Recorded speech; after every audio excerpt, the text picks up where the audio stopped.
Welcome back to our channel.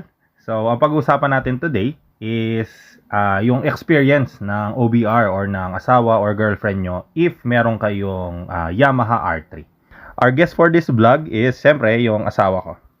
So, anong masasabi mo sa back ride sa Yamaha R3? Medyo nakakangawit siya. Sa una, hindi mo pa mararamdaman yung sakit sa balakang eh.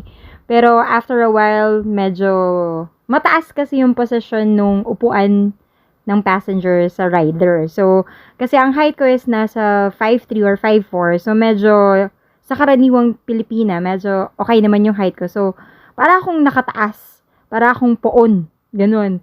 Pero yun, syempre, dahil mabilis siya, so yun, yayakap na lang tayo. Tsaka medyo nabibended natin yung katawan natin sa kanya. Kasi, yun nga, mabilis siya. At saka, the same time, para hindi masyadong, para kasing awkward yung feeling na nakataas. Yung